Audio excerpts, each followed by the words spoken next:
नमस्कार दोस्तों, स्वागत है आपका। 21 दिन, बस 21 दिन। कहते हैं एक दिन में कोई नहीं बदलता, पर दिशा बदलने में सिर्फ एक पल काफी होता है। और अगर वही दिशा 21 दिनों तक कायम रहे तो यकीन मानो जिंदगी की तस्वीर ही बदल जाती है। सोचो, अगर तुम 21 दिन लगातार अपने मन को साध लो, अपनी आदतों को पकड़ लो, अपनी इच्छाओं को कंट्रोल कर लो और हर सुबह खुद को कल से बेहतर बनाने का फैसला कर लो, तो क्या होगा? क्या तुम वही इंसान रहोगे जो आज हो, या वो इंसान बन जाओगे जिसे लोग सालों बाद याद रखेंगे? यह सवाल सिर्फ सवाल नहीं, एक चुनौती है, एक चिंगारी है जो भीतर आग बना सकती है। जिंदगी में बदलाव धीरे धीरे आता है, कोई जादू नहीं, कोई असाधारण घटना नहीं, बस छोटे छोटे कदम, छोटे बदलाव और उनके पीछे लगातार मेहनत। किसी ने ठीक ही कहा, जीतने वाले और हारने वाले में फर्क सिर्फ डिसिप्लिन का होता है। आज इस वीडियो की शुरुआत यहीं से होती है। अभी तुम स्क्रीन के सामने बैठे हो, पर शायद आने वाले 21 दिनों बाद तुम उसी स्क्रीन के सामने एक नए इंसान बनकर बैठोगे। वही शरीर, वही चेहरा, वही दुनिया, पर सोच बदली हुई, मन प्रशिक्षित, लक्ष्य स्पष्ट और आत्मविश्वास तेज। और यही तो असली जीत है। अब सोचो, दुनिया में जितनी भी महान सफलताएं हैं, उनका जन्म एक ही स्थान से हुआ है, मन। मन जीता तो दुनिया जीती, मन हारा तो सब हार। गौतम बुद्ध ने कहा था, जिसने खुद को जीत लिया उसे जीतने के लिए पूरी दुनिया भी कम है। लेकिन खुद को जीतना इतना सरल नहीं। इंसान युद्ध तलवार से नहीं लड़ता, वह रोज खुद से लड़ता है, अपने डर से, असुरक्षाओं से, आलस से, टाल मटोल से, गुस्से से, इच्छाओं से।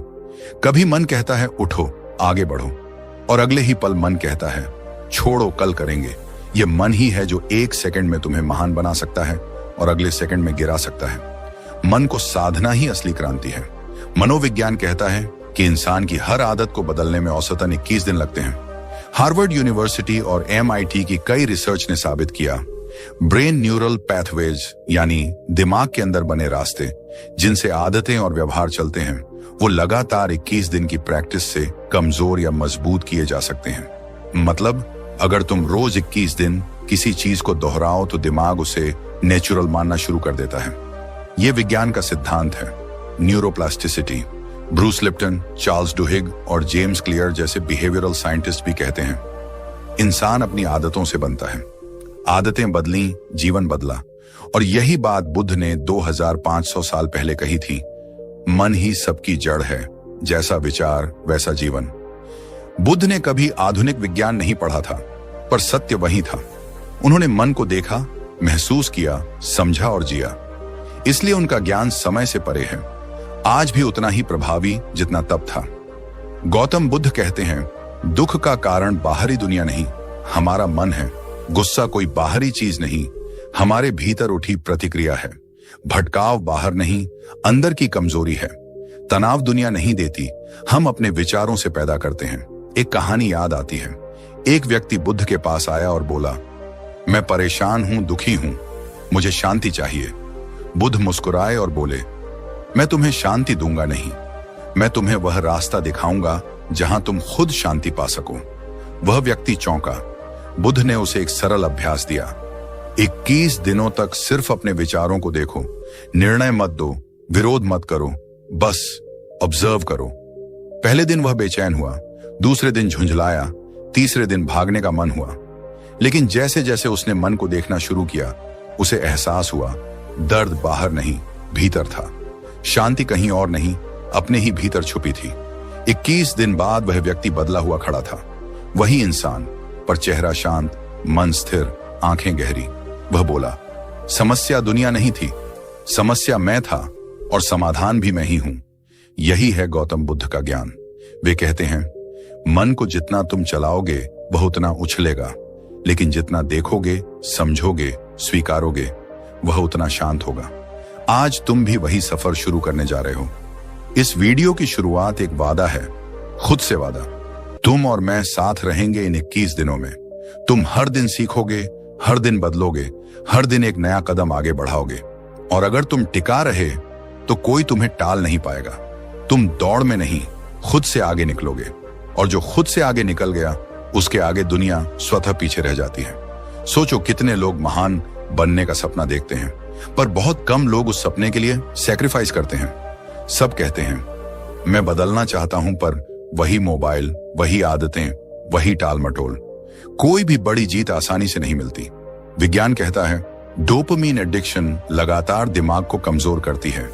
इंस्टाग्राम, रील्स, नोटिफिकेशंस, ये सब आपके रिवॉर्ड सिस्टम को इंस्टेंट प्लेजर देता है, जिसके कारण दिमाग हार्ड वर्क को पेनफुल मानने लगता है।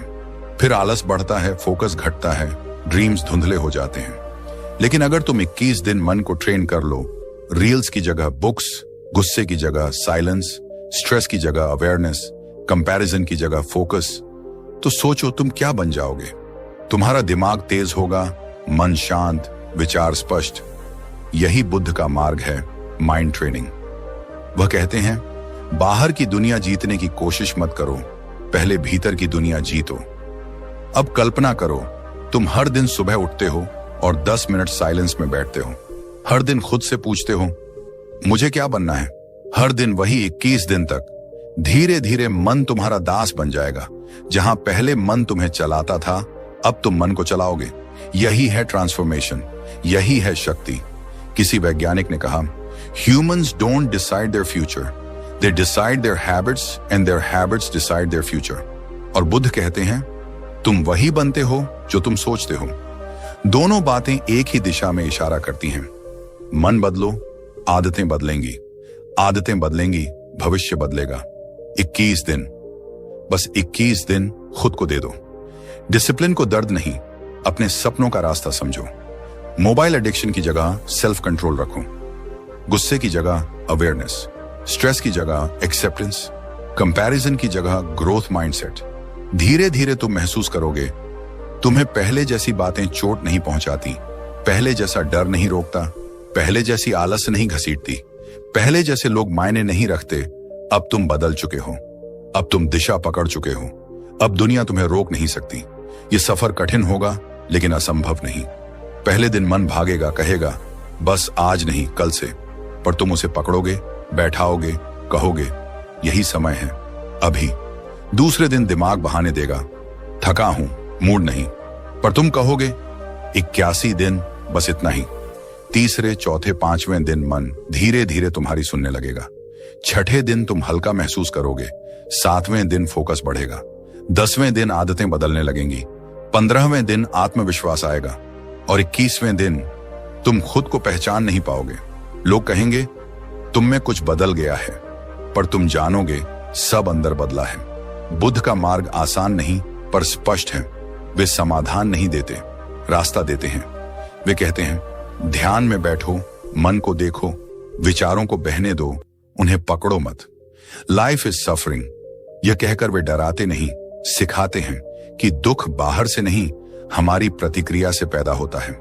अगर हम 21 दिन अपनी प्रतिक्रिया बदल दें, सोच बदल दें, तो जीवन खुद बदल जाता है। आज तुम इस वीडियो को देख रहे हो, यह संयोग नहीं, संकेत है। शायद ब्रह्मांड कह रहा है उठो, बदलो, खुद को जीत लो। अभी नहीं तो कब? कल, अगले महीने, अगले साल? नहीं, यही वक्त सही है। तुम्हें बस 21 दिन चाहिए और हर दिन खुद से एक छोटा वादा, मैं हारूंगा नहीं, मैं टालूंगा नहीं, मैं आज बेहतर बनूंगा। और कल और बेहतर धीरे धीरे दुनिया देखेगी कि तुम पीछे नहीं, आगे निकल रहे हो, शोर से दूर, भीड़ से अलग, अपनी मंजिल की ओर। और ये सिर्फ शुरुआत थी। आगे के हिस्से में हम 21 दिनों की गहराई में उतरेंगे। कैसे मन को साधना है, कैसे विचारों को कंट्रोल करना है, कैसे आदत बदलनी है, कैसे बुद्ध की सीख को रोजमर्रा की जिंदगी में उतारना है। अगर आप तैयार हैं, और अब शुरू होती है वास्तविक साधना। अब शुरू होता है 21 दिनों का वह सफर जो एक सामान्य इंसान को असाधारण बना सकता है। कोई लक्ष्य बड़ा नहीं होता, बस पहला कदम छोटा होता है। यही पहला कदम है, डे 1। यह यात्रा आसान नहीं पर खूबसूरत है। पहले दिन तुम्हारा काम सिर्फ इतना है कि अपने विचारों को देखना शुरू करो। हर वह विचार पकड़ो जो तुम्हें नीचे खींचता है। मैं नहीं कर सकता, मेरे बस का नहीं, लोग क्या कहेंगे, कितना मुश्किल है, मेरा भाग्य खराब है। आज सिर्फ ऑब्जर्व करना है, रोकना नहीं, लड़ना नहीं, बस देखना है। मनोविज्ञान कहता है कि हम हर दिन करीब 60 से 70 हजार विचार सोचते हैं। और उनमें से 80% विचार नकारात्मक होते हैं। यह आंकड़ा डरावना नहीं, सूचना है, क्योंकि अगर इन विचारों को देखा जाए, पहचाना जाए, तो उन्हें बदला जा सकता है। कॉग्निटिव बिहेवियरल थेरेपी यानी CBT बताती है कि जब इंसान अपने विचारों को ऑब्जर्व करना शुरू कर देता है तो वह अपने माइंड पैटर्न्स को समझने लगता है और धीरे धीरे नकारात्मक विचारों की पकड़ ढीली होने लगती है। बुद्ध ने भी कहा था, विचारों को आने दो, जाने दो, लेकिन उन्हें पकड़कर अपना मत बनाओ। पहले दिन यही साधना है। बस देखो, सोचो, मन किस दिशा में भागता है, क्या सोचकर दुखी होता है, किस बात से डरता है, क्या अपेक्षा रखता है। तुम देखोगे, मन कभी भविष्य में भागेगा, कभी अतीत में, पर वर्तमान में नहीं रहेगा। और यही कारण है दुख का। बुद्ध ने सिखाया, वर्तमान क्षण में जियो, क्योंकि अतीत बोझ है और भविष्य कल्पना। डे 1 का मकसद है मन की गंदगी को पहचानना। डिटॉक्स कोई दवाई नहीं, अवेयरनेस है। बस आज एक दिन पूरे होश में जीकर देखो, खुद को देखते हुए, जैसे एक दर्शक फिल्म देखता है। तुम अपने विचारों की फिल्म देखो। इतना ही काफी है पहले दिन के लिए। और फिर आता है डे 2, जहां खेल असली बनता है, मोबाइल और डोपामिन पर नियंत्रण। आज की दुनिया में सबसे बड़ा शत्रु दुश्मन नहीं, एक छोटी स्क्रीन है। रील्स, शॉर्ट्स, नोटिफिकेशंस, ये सब तात्कालिक सुख देते हैं, पर लंबे समय में दिमाग को कमजोर करते हैं। डोपामाइन हाईजैक, यह शब्द आधुनिक विज्ञान ने दिया, पर बुद्ध ने 2000 साल पहले इसी बात को इच्छा और लोभ के रूप में समझाया था। स्टैनफोर्ड यूनिवर्सिटी की रिसर्च कहती है कि सोशल मीडिया लगातार इंस्टेंट रिवॉर्ड देता है, जिससे दिमाग हार्ड वर्क को पेनफुल समझने लगता है और इजी एंटरटेनमेंट की तरफ भागता है। तुमने नोटिस किया होगा, पढ़ने बैठे पर हाथ खुद ही फोन की तरफ गया, सोने निकले लेकिन रील्स स्क्रॉल होने लगी। यह संयोग नहीं, यह ब्रेन कंडीशनिंग है। इसीलिए डे 2 का नियम है, नोटिफिकेशंस ऑफ, स्क्रॉलिंग लिमिट। काम का फोन, जरूरी मैसेज, ठीक, लेकिन बेमतलब स्क्रीन समय कम। आज बस एक प्रयोग करो, फोन दूर रखकर 2 घंटे बैठो। बेचैनी होगी, मन कहेगा उठो, खोलो, देखो, पर यही लड़ाई जीतना है। जितना मन तुम्हें खींचे, उतना तुम उसे रोको। याद रखो, मन दास होना चाहिए, मालिक नहीं। बुद्ध ने कहा था, इच्छाएं आग हैं, जितना ईंधन दोगे उतना बढ़ेंगी। आज इच्छा नहीं, संयम चुनो। और जब तुम इस आग को रोकना सीखोगे, तब तुम अंदर की लौ देख पाओगे, जागरूकता की, नियंत्रण की, आत्मशक्ति की। दूसरे दिन का अंत तुम्हें हल्का महसूस कराएगा। भीतर एक छोटी जीत जागेगी। यही जीत आगे सफलता की नींव बनेगी। डे 3 वह सुबह है जब तुम खुद से मिलोगे। सुबह का समय किसी मंदिर से कम नहीं, यह आत्मा का दरवाजा है। 30 मिनट सेल्फ टाइम। यह मेडिटेशन नहीं केवल, यह आत्मसंगति है। सुबह जब दुनिया सो रही हो, तुम खामोश बैठो, एक हल्की वॉक करो, ताजी हवा लो, कुछ गहरी सांसें, बस अपने अस्तित्व को महसूस करो। साइकोलॉजी बताती है कि morning self connection mental clarity बढ़ाती है, कॉर्टिसोल लेवल घटाती है और प्रोडक्टिविटी कई गुना बढ़ जाती है। एंड्रयू हबरमैन, जो न्यूरोसाइंस के बड़े नाम हैं, कहते हैं कि सुबह सूरज की रोशनी में 10 मिनट बैठना दिमाग के हार्मोनल साइकिल को परफेक्ट बैलेंस देता है और फोकस इंक्रीज करता है। बुद्ध कहते थे, सुबह का मन निर्मल होता है, उसी में बीज बो। इन 30 मिनटों में तुम खुद को सुनो, क्या चाहते हो, कहां जाना है, किस दिशा में बढ़ना है। जितनी देर तुम खुद के साथ बैठोगे, उतना तुम खुद को समझने लगोगे। तीसरे दिन तुम्हें महसूस होगा, मन थोड़ा शांत है, भगदड़ कम है, फोकस बढ़ रहा है। यही आधार है, भीतर की नींव बन रही है। और फिर आता है डे 4, इच्छाओं को पहचानो, कम करो। बुद्ध ने 4 आर्य सत्य बताए, जिनमें पहला है लाइफ इज सफरिंग, दूसरा सफरिंग कम्स फ्रॉम डिजायर, दुख का मूल कारण ही इच्छा है, जितनी इच्छाएं उतनी बेचैनियां। विज्ञान कहता है कि ADHD, अनियंत्रित क्रेविंग्स, कंज्यूमरिज्म, इंस्टेंट ग्रेटिफिकेशन सब एंजाइटी बढ़ाते हैं। पर जब इच्छा थोड़ी कम होती है, मन स्वतः शांत हो जाता है। सोचो, कितने दुख इसलिए होते हैं कि हमें कुछ चाहिए जो मिला नहीं। प्रमोशन चाहिए था, नहीं मिला, दुख। रिलेशनशिप परफेक्ट चाहिए था, नहीं हुआ, दुख। लाइफ वैसी चाहिए जैसी कल्पना की, नहीं मिली, दुख। पर अगर थोड़ी इच्छा कम हो, एक्सेप्टेंस बढ़े, तो दुख भी कम। इच्छाएं छोड़ना त्याग नहीं, स्वतंत्रता है। बुद्ध कहते थे, जो कम में संतुष्ट है उसके पास दुनिया की सबसे बड़ी संपत्ति है संतोष। आज का अभ्यास छोटी चीजों से संतुष्टि ढूंढना है। स्वादिष्ट भोजन नहीं मिला, ठीक। ट्रैफिक में फंस गए, ठीक। मौसम खराब है, ठीक। चाहत कम होगी तो मन सहज होगा। चौथे दिन तुम सीखोगे कि कम चाहने वाला कम दुखी होता है और कम दुखी इंसान ही अधिक शांत रहता है। और अब डे 5, अटैचमेंट कम, एक्सेप्टेंस ज्यादा। ये मन का सबसे बड़ा बोझ है। हम चीजों, लोगों, विचारों से चिपक जाते हैं। फोन खो जाए तो दुख, प्यार टूट जाए तो टूटन, योजना बदल जाए तो गुस्सा। क्यों? क्योंकि हमने उन्हें अपना माना।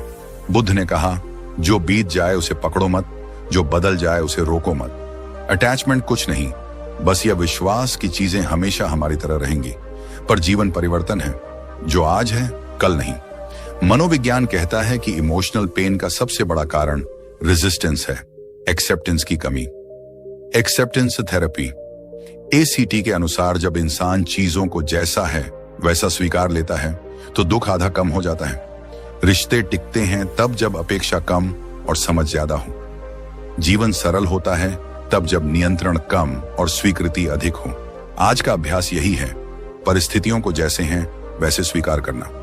लोग नहीं बदले, फिर भी मुस्कुराओ। हालात कठिन हैं, फिर भी आगे बढ़ो। जो गया उसे जाने दो, जो है उसे गले लगाओ। याद रखना, जो चीज जितनी कसकर पकड़ोगे उतनी ही फिसलेगी, पर जब तुम खुली हथेली से पकड़ोगे, प्रेम, रिश्ते, सपने, तब वे स्वाभाविक रूप से बने रहते हैं। बुद्ध ने कहा था, त्याग का मतलब छोड़ना नहीं, पकड़ को ढीला करना है। इन 5 दिनों में तुम बदलना शुरू करोगे। पहले दिन विचार साफ होने लगे, दूसरे दिन ध्यान भटकाना कम हुआ, तीसरे दिन आत्मसंगति स्थापित हुई, चौथे दिन इच्छाएं शांत होने लगी और 5वें दिन हृदय हल्का होने लगेगा। यह वह जगह है जहां मन धीरे धीरे तुम्हारी सुन रहा है और तुम खुद को जीतने के करीब हो। और फिर यात्रा का छठा दिन आता है। यह दिन बाहरी नहीं, पूरी तरह भीतर की आवाज को सुनने का है। स्पीच डिसिप्लिन, कम बोलना, अधिक सुनना। यही एक साधना है जो हर महान व्यक्ति में गोंगटोंग मिलती है। दुनिया में अधिकांश लोग बोलते समय सिर्फ जवाब देने के लिए सुनते हैं, समझने के लिए नहीं। लेकिन बुद्ध ने कहा था, जब तुम बोलते हो तो तुम सिर्फ वही दोहराते हो जो जानते हो। जब तुम सुनते हो तब तुम कुछ नया सीखते हो। शब्द शक्तिशाली है, पर मौन उससे कई गुना शक्तिशाली। मनोविज्ञान की एक प्रसिद्ध थ्योरी, सोशल रिस्पॉन्स थ्योरी, बताती है कि अधिक बोलना अक्सर ईगो ड्रिवन होता है और कम बोलना ऑब्जर्वेशन ड्रिवन। कम बोला गया शब्द मन में उतरते हैं और सही जगह पर बोले गए शब्द जीवन बदल देते हैं। छठे दिन तुम बोलने को नहीं, सुनने को चुनोगे। लोगों की बातें, उनका व्यवहार, परिस्थिति के संकेत तुम गौर करोगे, शोर कम करोगे, समाधान देखने लगोगे। जो लोग कम बोलते हैं उनका प्रभाव अधिक होता है। यह अभ्यास तुम्हें अंतर्मुखी नहीं, विवेकपूर्ण बनाएगा। जब तुम प्रतिक्रिया कम दोगे, जवाब सोच समझ कर दोगे, तब तुम अपनी ऊर्जा बिखरने नहीं दोगे। धीरे धीरे मन स्थिर होगा, भीतर की शक्ति बाहर आने लगेगी। यही वह दिन है जहां अहंकार पिघलना शुरू होता है और समझ विकसित होने लगती है। और फिर आता है 7वां दिन, जब शिकायतों को विदाई देनी होती है और आभार की खेती शुरू करनी होती है। इंसान हमेशा वही देखता है जो उसके भीतर भरा है। यदि भीतर असंतोष है तो दुनिया अपूर्ण लगेगी, यदि भीतर शुक्र है तो हर पल कृपा लगेगी। ग्रैटिट्यूड, मनोविज्ञान इसे सबसे शक्तिशाली इमोशन बूस्टिंग टूल कहता है। यूनिवर्सिटी ऑफ कैलिफोर्निया की एक अध्ययन में पाया गया कि जो लोग रोज ग्रैटिट्यूड लिखते हैं उनमें 25% ज्यादा पॉजिटिविटी, 30% ज्यादा हैप्पीनेस और डिप्रेशन 40% तक कम देखा गया। यह कोई जादू नहीं, मन की दिशा बदलने की कला है। आज से तुम शिकायतें बंद करोगे। मौसम कैसा भी हो, जीवन कैसा भी हो, लोग कैसे भी हों, तुम सिर्फ शुक्र करोगे। रोज 3 बातें लिखोगे जिनके लिए तुम आभारी हो। शायद तुम ये लिखोगे कि आज तुम सांस ले रहे हो, अपने पैरों पर चल पा रहे हो, या तुम्हारे पास खाने को रोटी है। बुद्ध ने कहा था, जब तुम्हें लगे कि जिंदगी में कुछ कम है, आंखें बंद कर उस चीज का विचार करो जो तुम्हारे पास है। तुम समृद्ध महसूस करोगे। 7वें दिन से तुम्हारे विचारों का प्रवाह नकारात्मक से सकारात्मक की तरफ मुड़ने लगेगा। शिकायतों की जगह धन्यवाद लेने लगेगा, और जब धन्यवाद बढ़ता है, अभाव की आग शांत होती है। 8वां दिन, वह दिन जब तुम क्रोध की ज्वाला को पहचानना सीखोगे। गुस्सा कोई दुश्मन नहीं, अनियंत्रित ऊर्जा है। चेतना के बिना यह आग जलाती है, जागरूकता में यह प्रकाश बनती है। आज तुम्हें बस एक काम करना है। गुस्सा आए तो 10 सेकंड रुकना है, प्रतिक्रिया नहीं, अवलोकन करना है। एक गहरी सांस, बस इतना ही। न्यूरोसाइंस बताता है कि गुस्सा आने पर अमिगडाला सक्रिय होती है और लॉजिकल ब्रेन थम जाता है, लेकिन मात्र 6 से 10 सेकंड का विराम नियोकॉर्टेक्स को सक्रिय कर देता है और इंसान सोचकर प्रतिक्रिया देता है। उसी समय निर्णय जीवन बदलते हैं। बुद्ध ने कहा, क्रोध को मत पकड़ो, यह हाथ में अंगार रखने जैसा है, पहले तुम्हें जलाएगा फिर किसी और को। एक वास्तविक कहानी तुम्हें समझाएगी। एक व्यक्ति ऑफिस में डांट के कारण घर आया, गुस्से में बीवी से लड़ पड़ा, फिर बच्चे पर चिल्लाया। बच्चा दुखी होकर सो गया। गुस्सा खत्म हुआ पर रिश्ते जल गए। जो विराम उसने नहीं लिया वही जीवन बदल सकता था। आज तुम वह विराम लोगे। जब गुस्सा आए उस ऊर्जा को महसूस करना, जैसे दिल तेज धड़क रहा हो, सांसें भारी हों, शरीर गर्म हो रहा हो। सब देखना पर बहना नहीं। धीरे धीरे तुम सीखोगे कि भावनाएं तुम्हारी दास हैं, तुम उनके दास नहीं। 8वां दिन तुम्हें भीतर से मजबूत करता है, क्योंकि असली वीर वह नहीं जो युद्ध जीते, बल्कि वह जो स्वयं पर विजय पाए। 9वां दिन, काम खामोशी से। आज के समय में अधिकांश लोग अचीवमेंट से ज्यादा अनाउंसमेंट में लगे हैं। सोशल मीडिया ने हमें दिखने का भूखा बना दिया है, बनने का नहीं। लेकिन सफलता की असली खुशबू तब फूटती है जब बीज जमीन के भीतर उगता है। शोर तब होता है जब वो पेड़ बनता है। बुद्ध ने सिखाया, सत्य मौन में जन्मता है। इस दिन तुम अपनी मेहनत का शोर नहीं करोगे, न बताओगे कि तुम क्या कर रहे हो, बस करते रहोगे। रिसर्च कहती है कि जब हम लक्ष्य सार्वजनिक कर देते हैं तो दिमाग रिवॉर्ड सिस्टम को पहले ही एक्टिवेटेड समझ लेता है और मोटिवेशन 40% तक कम हो जाती है।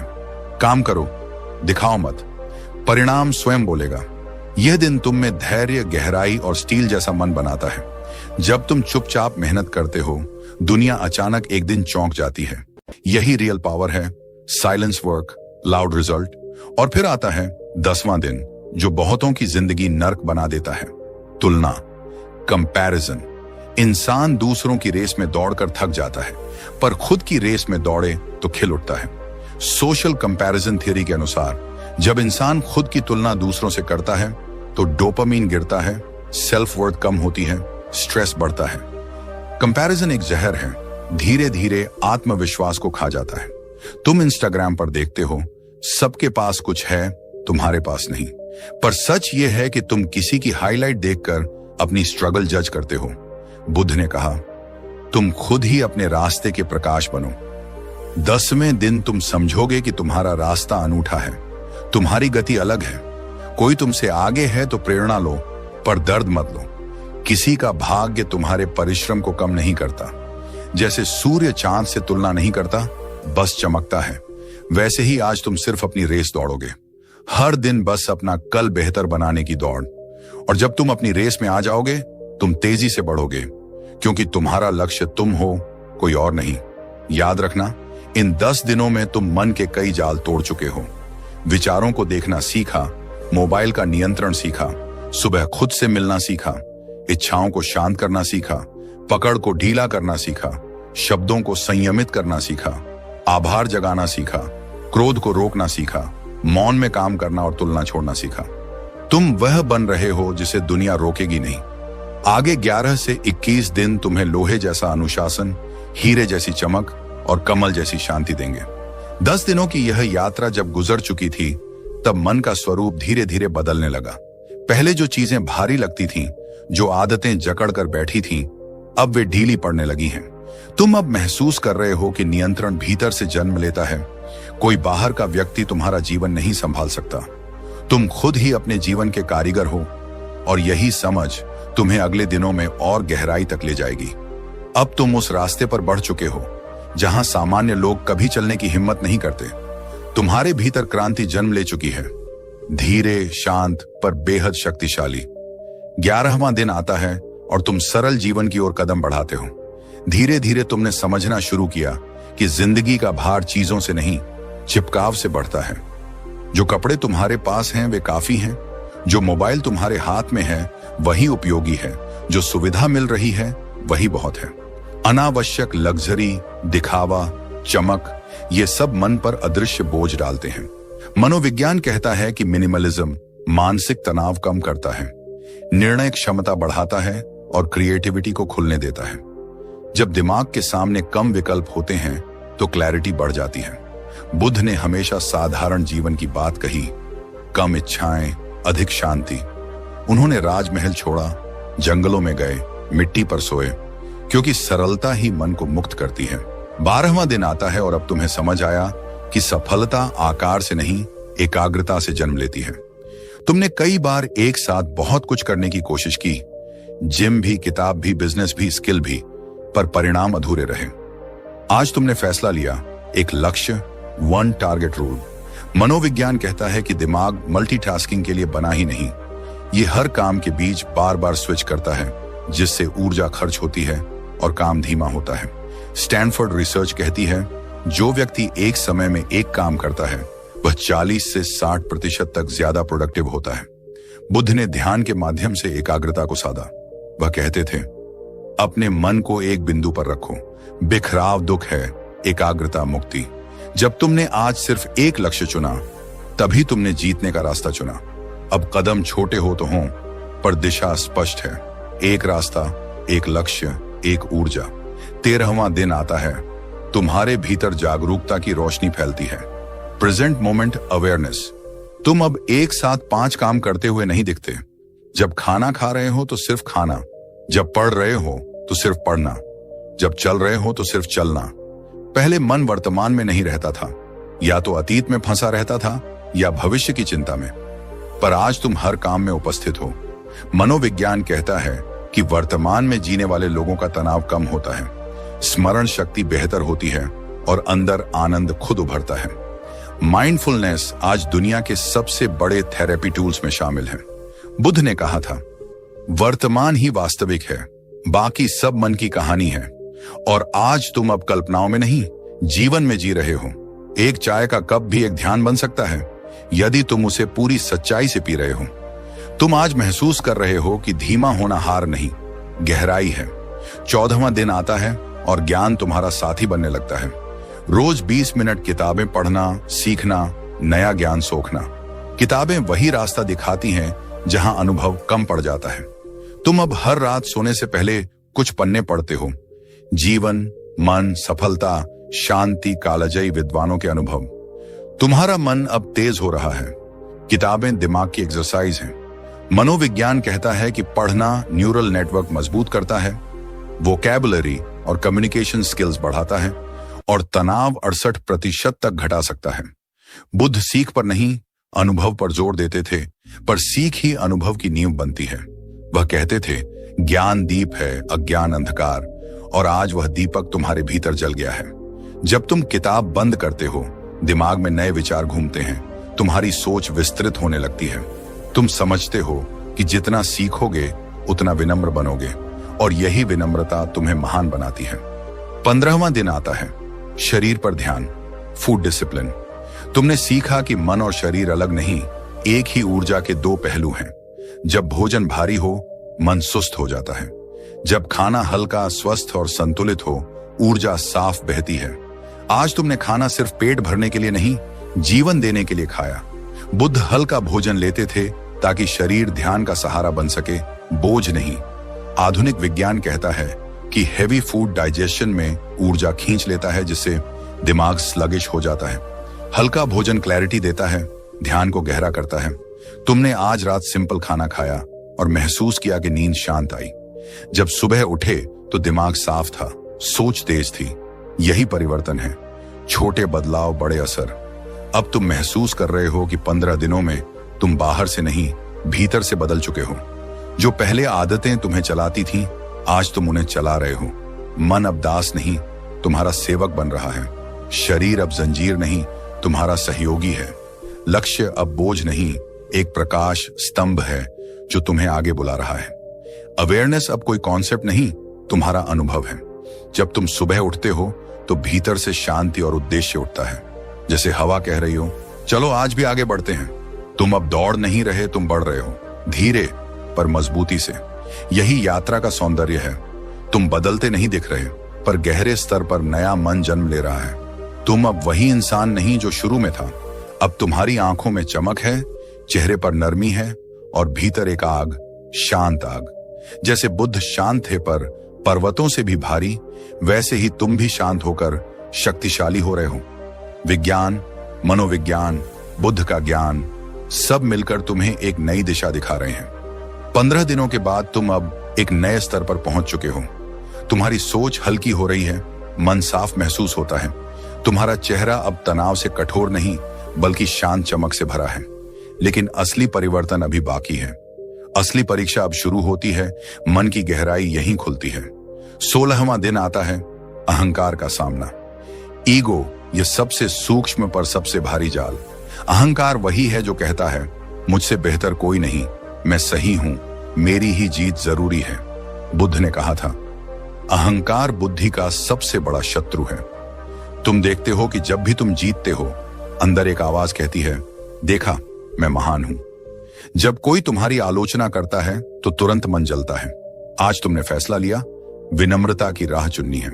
विज्ञान कहता है कि हम्बल लोग बेहतर संबंध बनाते हैं, तनाव कम रखते हैं, गलतियों से सीखते हैं और अधिक सफल होते हैं, क्योंकि ईगो उनकी ग्रोथ को रोकता नहीं। विनम्रता कमजोरी नहीं, असली शक्ति है। विनम्र व्यक्ति पर्वत जैसा होता है, जितना बड़ा उतना झुका हुआ। तुमने आज बोलने की बजाय सुनना चुना, अपनी उपलब्धि का ढोल पीटने की बजाय मुस्कुराकर आगे बढ़े। एक दिन में ईगो नहीं टूटता, पर आज उसमें दरार जरूर पड़ी। तुम अब समझते हो कि जीत उसकी नहीं जो दूसरों को हराए, जीत उसकी है जो अपने भीतर के मैं को हराए। 17वें दिन सुबह तुमने महसूस किया कि दिल में कुछ पुरानी चोटें अब भी धड़क रही हैं।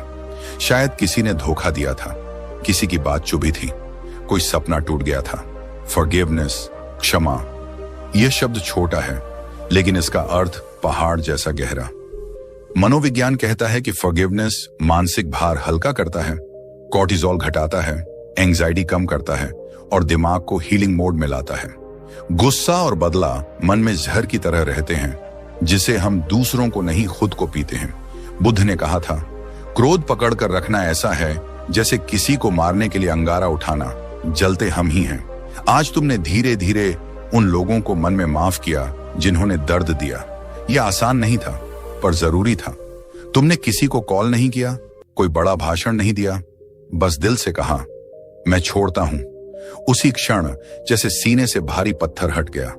तुमने महसूस किया कि माफ करना दूसरों के लिए नहीं, स्वयं की आजादी के लिए है। तुम हल्का हो गए उड़ते हुए से।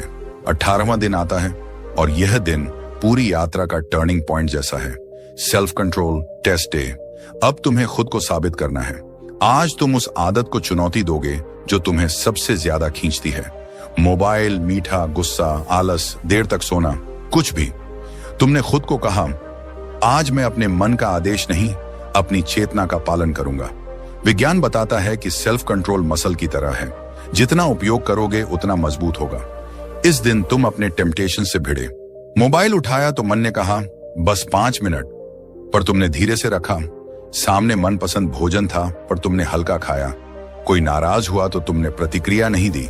और रात जब सोने गए, तुमने महसूस किया, मैं हार नहीं, जीत कर सो रहा हूं। तुमने अपने मन को मालिक नहीं, सेवक बनने पर मजबूर कर दिया। यह दिन ट्रांसफॉर्मेशन का प्रमाण है। तुम टूटे नहीं, तुम बने। 19वां दिन आता है और अब तुम दूसरों के लिए रोशनी बनने की ओर बढ़ते हो। यही रियल पावर है। Silence work, loud result. और फिर आता है द काइंडनेस एक्ट डेली। रोज किसी की मदद करना, चाहे मुस्कान दे देना, रास्ता बताना, किसी गरीब को पानी देना या बस किसी दुखी को सुन लेना।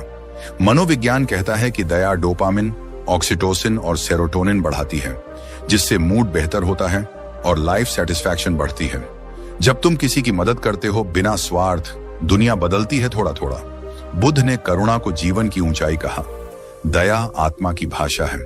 तुमने आज देखा कि सड़क किनारे एक बूढ़ा धीमे धीमे चल रहा था। तुमने उसे सहारा दिया। वह कुछ नहीं बोला, पर उसकी आंखें बोल गईं, आशीर्वाद की भाषा में।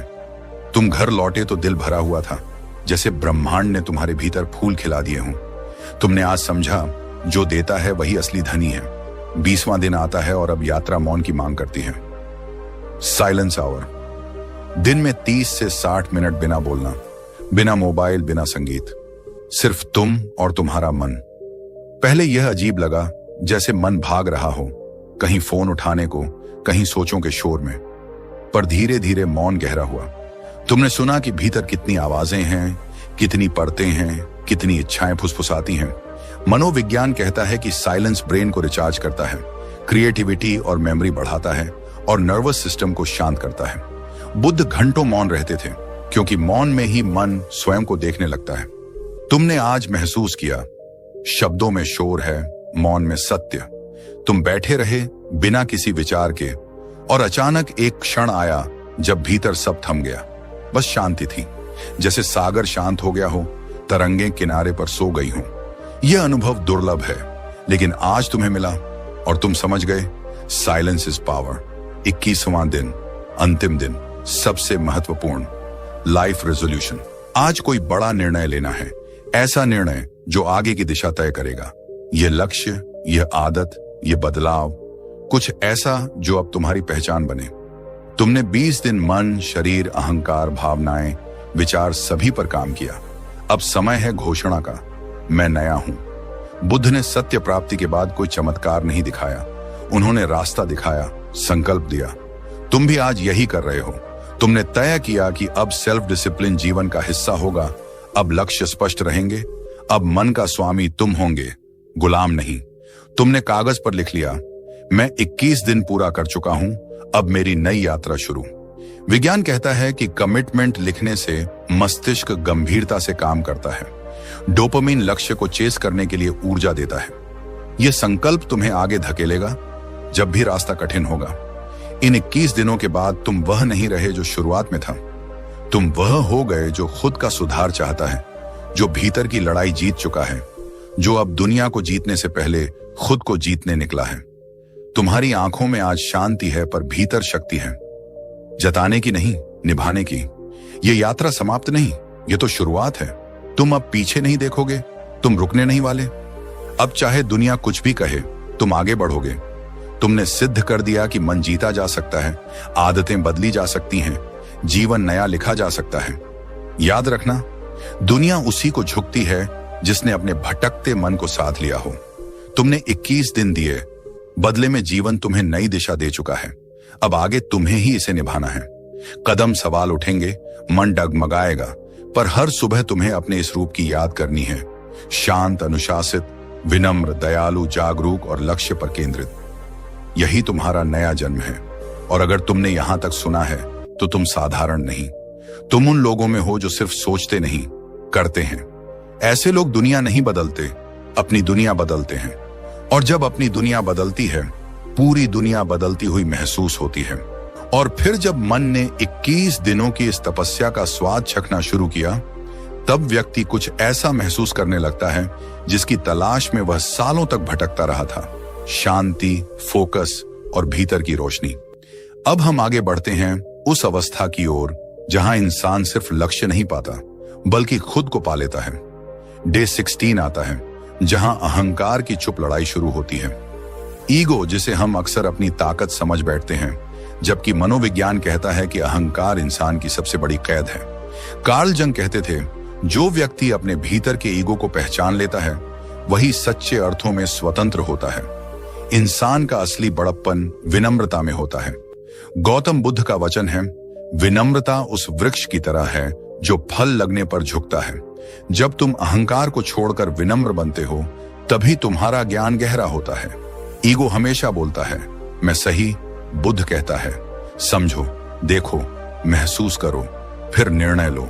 ये 16वां दिन तुम्हें अपने भीतर की कठोरता को पिघलाते हुए दयालु बनना सिखाता है। और फिर 17वां दिन आता है, क्षमा का। फॉरगिवनेस वो दवा है जो पहले देने वाले को ठीक करती है। वैज्ञानिकों ने पाया कि माफ करने वाले लोगों में तनाव स्तर 27% तक कम होता है, नींद बेहतर होती है और प्रोडक्टिविटी बढ़ती है। मन हल्का होता है तो विचार तेज हो जाते हैं। गौतम बुद्ध ने कहा है, क्रोध को पकड़े रखना ऐसा है जैसे किसी और पर फेंकने के लिए अंगारे को हाथ में पकड़े रहना, जलेगा तुम ही। जब तुम लोगों को हालातों को, खुद को माफ कर दोगे, तब देखोगे अंदर कितनी जगह खाली हो गई है, नए विचारों के लिए, नई ऊर्जा के लिए, नई शुरुआत के लिए। फिर आता है 18वां दिन, टेम्पटेशन का टेस्ट। आज तुम चॉकलेट, मोबाइल, गुस्सा या किसी भी लालच से खुद को रोक कर देखो। मनोवैज्ञानिक रिसर्च कहती है, जो लोग डिलेड ग्रेटिफिकेशन सीख लेते हैं, उनकी सफलता की संभावना 40% तक बढ़ जाती है। यह वही विल पावर है जो महान लोगों को भीड़ से अलग करती है। आज एक छोटा टेस्ट, अपने मन के आदेश पर नहीं। 19वां दिन आता है, दयालुता। छोटी सी काइंडनेस एक्ट रोज, किसी की मदद, एक मुस्कान, एक अच्छा शब्द। मनोविज्ञान कहता है, जब मानव किसी की सहायता करता है तो दिमाग में ऑक्सीटोसिन बढ़ता है, जिससे खुशी, अपनापन और मानसिक स्वास्थ्य मजबूत होता है। बुद्ध कहते हैं, खुशी बांटने से बढ़ती है। आज तुम किसी एक इंसान के लिए कुछ ऐसा कर देना जो उसका दिन रोशन कर दे। देखना, जग तुम्हें वही लौटाएगा, बड़ा रूप लेकर। डे 20, मौन का दिन। 30 से 60 मिनट चुप, साइलेंस मन की जिम है। अध्ययनों में पाया गया कि नियमित मौन का अभ्यास करने वालों का ब्रेन ग्रे मैटर बढ़ता है, क्रिएटिविटी और फोकस तेज होता है। बुद्ध ने अपने शिष्यों को सिखाया, मौन मन को घिसता नहीं, निखारता है। आज कुछ देर सिर्फ तुम्हारी सांस और तुम्हारा अस्तित्व। कोई मोबाइल नहीं, कोई बात नहीं, सिर्फ तुम्हारा अंदर से मिलने का समय। इसी मौन में तुम अपनी असली आवाज सुन पाओगे।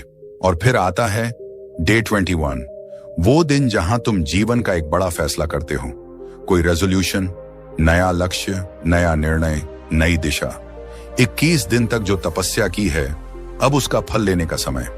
मनोविज्ञान कहता है, 21 दिन हैबिट डेवलपमेंट के लिए पर्याप्त होते हैं, 90 दिन आइडेंटिटी बदलने के लिए। तो आज तुम बस ये घोषणा करो, मैं बदल चुका हूं, मेरी रफ्तार अब किसी से नहीं रुक सकती। गौतम बुद्ध ने कहा, हर सुबह हम दोबारा जन्म लेते हैं। आज जो करते हैं वही सबसे अधिक मायने रखता है। आज तुम उठो, खड़े हो जाओ, खुद से एक बड़ा वादा कर लो, चाहे वह करियर हो, आत्म अनुशासन, नई स्किल, बिजनेस, फिटनेस या कुछ छोड़ना। लेकिन एक फैसला ऐसा जो भविष्य बदल दे।